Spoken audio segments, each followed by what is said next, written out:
Welcome to the Default Profitable Podcast. You're listening to the next episode. Today we're going to take a look at what it means to start, run, and grow a marketing business. We'll talk about some successes, some failures, and some real stories from my guest. I'm your host, Matt Nettleton. Today my guest is Teresa Goodwin. Teresa, welcome to the podcast. Thank you so much. Happy to be here. Excellent. So why don't we do this? You and I have talked a few times. Why don't you take 2 or 3 minutes to introduce yourself and your company to the people listening? Yeah, absolutely. Well, we'll start with, my company. So my company is Boldthink. So we are a brand advisory and marketing firm. So we work with businesses on solving problems and uncovering new ways to grow. So our work is really centered around understanding our clients' challenges, defining their brand's voice, and creating strategies that truly connect with their audience. And so that could be through marketing strategies, design or brand development. But our goal is to partner with businesses to ensure that they stand out in their industry and drive real growth. About me personally, so I've actually been in the marketing and sales industry for about 20 years now. My agency was started in 2011. So the last 13 of those years have been with my agency. And yeah, we're located in Indianapolis. And right now, because, it's not enough to run and own a business, I am also working towards finishing up my MBA at Butler University. All right. Are you from Indianapolis originally? I am not. No, I actually moved to Indianapolis back in 2001 for school. And I'm originally from small suburb of Chicago, Blue Island, Illinois, and then grew up also in Lafayette, Indiana as well. So moved around a few times when I was younger. All right. So, and when you moved here, was it to go to Butler originally? It was for school. It wasn't Butler. I went to IUPUI, which, now has split, but yeah. Yes. Yeah. All right. So you talked about what your business does, which is kind of involved. How did you end up there? What was it that led you to start the business rather than work for somebody else? So, when I started the agency, it was kind of born out of a way for me to be at home with my kids, for full transparency. So I worked at an agency. The setup, back in 2009, 2010 was a little bit different than what we have today, where a lot of people are used to work from home and hybrid schedules. And so with the job that I had, it was required to be in the office all the time, which totally fine. But my kids were younger. They had, just a lot of needs and, they got sick. And so it just became a struggle to keep up working that type of job, not really having the flexibility that, any parent could potentially need when raising young kids. And so I decided that, I'm just going to start out freelancing. And that's, really where I started. I just told my husband, I'm like, hey, I'm going to start this. So I hope you're ready. And he's like, just find a client. And quite honestly, 2 days after I decided to start the business, I walked into a networking group and was like, so I'm starting this business. So here I am. And I wasn't even invited. I just walked into the room. And that's really how I got started and really the why behind the start. And it's obviously evolved over the years, but it really did start just, out of the need to be at home with my kids and just have that flexibility. And so now, how old are your kids today? Ballpark? Yeah. So my oldest is 19.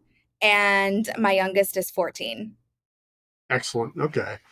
All right. Yeah. So working remote does lead to a lot of benefits. It leads to a lot of things that are weird too. So my wife has worked from home for 18 years now. So very odd.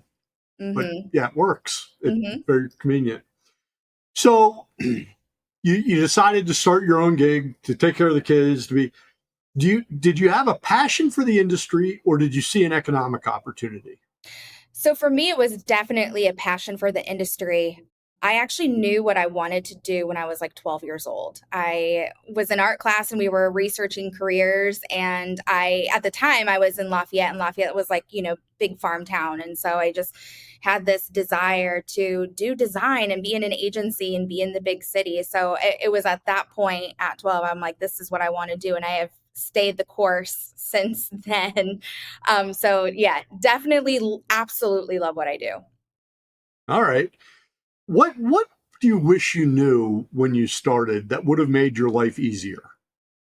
I would say the first is it's okay to be small, and it's okay to start a business based on your own skill set. I think sometimes when people start businesses, they have like this idea of, oh my gosh, I have to grow it. We have to be $1 million, $2 million, $3 million company. But I think there is that misconception to where, you can be the size that you want to be. You can be the solopreneur.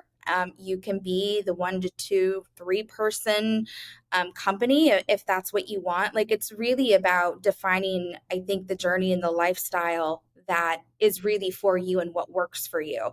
When I started in, 2011, obviously, like, born of this need to be at home with my young kids, sometimes I think you're hard on yourself when you're thinking, oh my gosh, like, people ask, like, how big are you? And there's like perception of, oh, because you're small, you must not be doing well, or something like that. And that's really not the case. Like, the size of that I wanted to be worked for me at that time. And I wish there was more conversation around that part of it.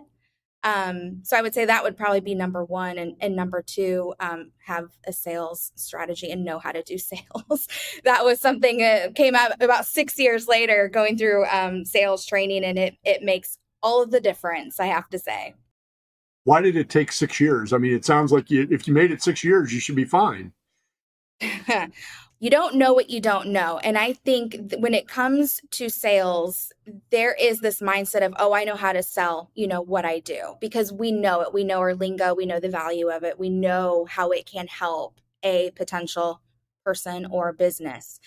And I think what sales training does, and just quite honestly, like, why it took so long, is I was coming up against agencies that were bigger than me.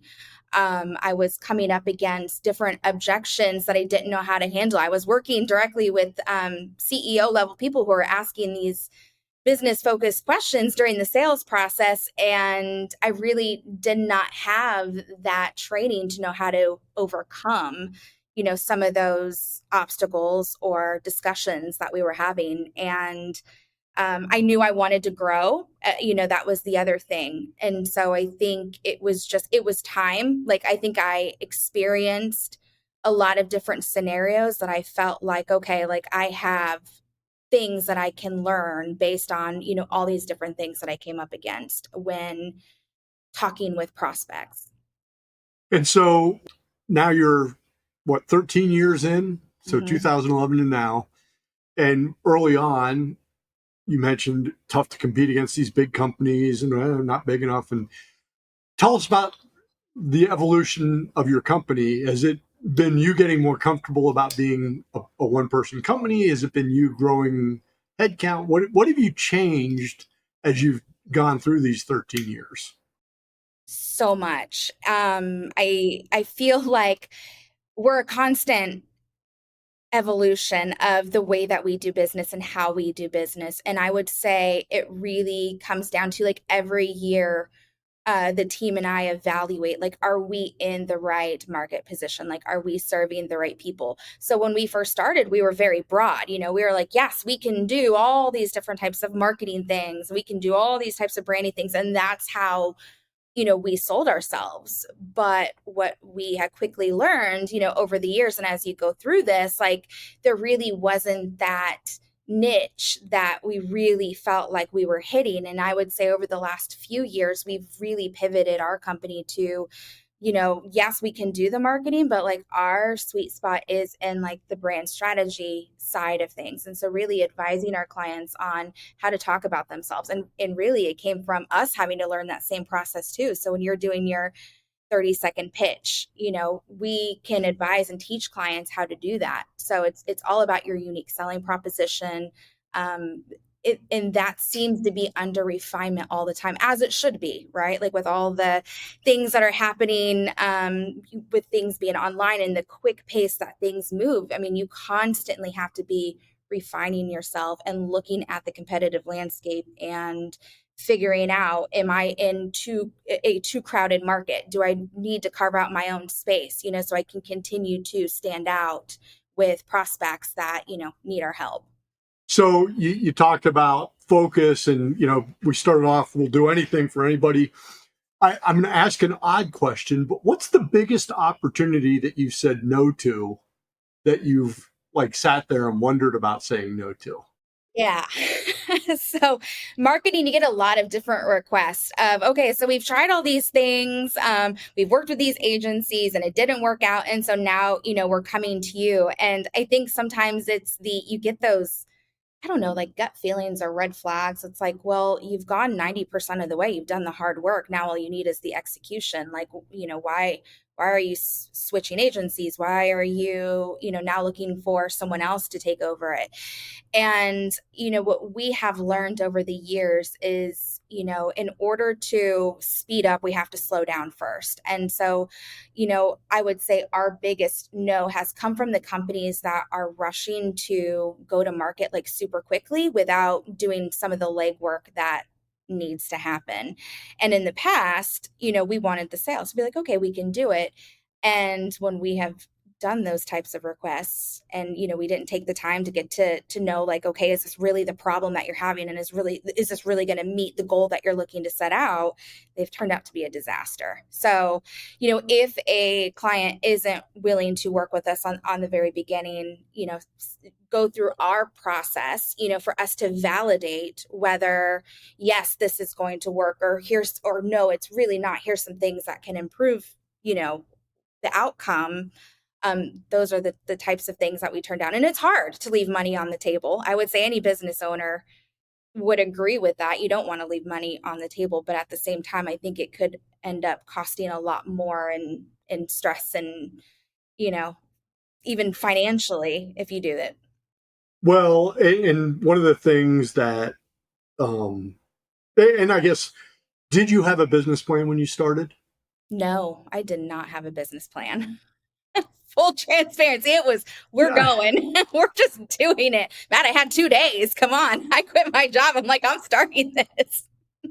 Well, so what happens is a lot of people go into this planning process before they start a business, and they have this big idea about what they're going to do. And the reality is that's not the way it works out. I mean, it's nice to have a plan, but you got to figure out what people will buy, and you got to figure out what you can deliver profitably. Mm-hmm. And one of the big, as I work with clients, as I've talked to business owners, but one of the big lessons is the most important thing they learn is how to say no to a bunch of stuff. Mm-hmm.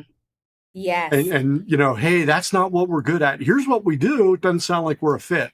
Like that is the key to actually growing. And everybody's like, no, I want to say yes to everyone. It's like, well, you can, but you can't say yes to everybody and be successful. You're gonna have to pick. Yes. And I will say that is, if I could add a third, yeah, definitely learning how to say no has definitely been something I wish I would have learned a little bit more early on. It's hard to say no. I am a natural, like, I like to make people happy. I like to please people. So, having to tell someone no isn't easy. And I've had some people get really mad. Like, they're like, what do you mean? Like, you're not going to take on this project? It's like, and, you try to do your best to refer them, to, another agency or another, person that's better suited for their needs. But I agree, that is definitely something that I do think people need to learn how to say no more. So if one of your friends who works for a big megacorp comes to you while you're going to your MBA classes and says, hey, you're self-employed, I'm thinking about starting my own thing, how do you respond to that? What do you tell them? Well, if they're a friend, I'm being real honest. I'll be like, have a good support system in place, because you're going to have highs and lows. Like, I'm the type of person that's going to be, it is not all glitz and glamour. Like, you have so many highs and you're going to have so many lows. And really, like, if I'm being like true, it would be, like I said, have a really good support system and have a few good mentors that have been in your feet and where you are, or your shoes, not your feet, your Yeah. shoes and where you are now, because you're going to come up against a lot, and it's going to get hard, and you're going to need and want to have resources that you can lean on, because owning a business is unlike anything that it's probably one of the hardest things that I've had to do. And I've got kids and all of that. Um, because you do have to keep it going. You're going to have cash flow issues and, those types of struggles, and you're going to have unhappy clients. And so, yeah, I would just say having that support system and a really good network is key. So how did you build your network? Because you moved here. It's not like you're an Indy native, and you came here for college, so you knew some people. But what did you do to grow your network? Yeah, mine was honestly, it was going to different networking events. One of the very first things that I did was join a local networking group, and it was like the same 20 to 25 people every single week. But really, that helped me. One, it helped me refine my own elevator pitch, the way that I talked about my business. It also helped me learn how to form relationships, with other people that are maybe of complementary services, people that I could, network with and refer out as well. And so I would say it's not, and as a marketing, company, a lot of people like to start online and think, oh, I can build my network online. And really, you need to work the community that you're in, I believe. I really think it's so important to have those face-to-face relationships. And I think one of the best places to start is just finding local networking groups, your chamber, or, Toastmasters or BNI, and get out there and start meeting people. Yeah, it is one of the casualties of COVID is people's ability to have a conversation. Yeah, absolutely. And Yeah. relationships are so way more important. I grew my business, on relationships that I built with people, and people have referred me out. I mean, that's probably where a lot of my business comes. So definitely, definitely important to grow that network. Yeah. All right. So if 2024, Teresa, was sitting the night before you opened the business in 2011, and you're just sitting there calm, and you could say, hey, listen, 2011, Teresa, everything works out. It'll all be fine. But here's what you do first when you open up tomorrow. What would that, here's what you do first thing be? I would say just go and don't procrastinate. I feel like perfectionism can be the death of some really great business ideas. And I'm an overthinker as well. And so I think just start somewhere, because you're constantly, especially in your first year, you're going to change so much. You're going to change the way you talk about yourselves. You're going to change your services. You're going to change who you want to work with so many times. And so I think the most important thing is just to get started and refine as you go. And don't wait for everything to be perfect, because nothing will ever be perfect. Yeah. Yeah, that's really good advice. That, in the end, there's always a better time that's not today. Hmm. And so if you wait until the perfect time, you'll never start. So I would agree. That's great advice. Anything else that somebody that's thinking about or new to a business, anything else that you would tell them as advice?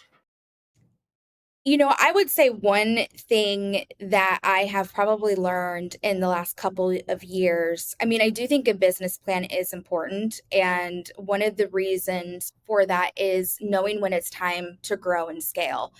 And I wish I would have had some of those conversations with myself, and that reflection a little bit earlier, is when is the right time to grow? Because eventually, as when I started as a solopreneur, I'm no longer, I do have a team now, but you will cap out at how much work you can actually do.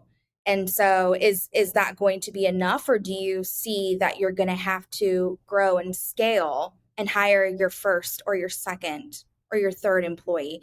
Because I do think that sets a path on some business decisions that you'll make along the way. And so I would say just starting to think about, yes, maybe this business is just built, around my skill set right now, but in a few years, I do actually want to grow, and start thinking about the things that you can either outsource or hire to do, so you can focus on growing your business and working on the business as opposed to in the business.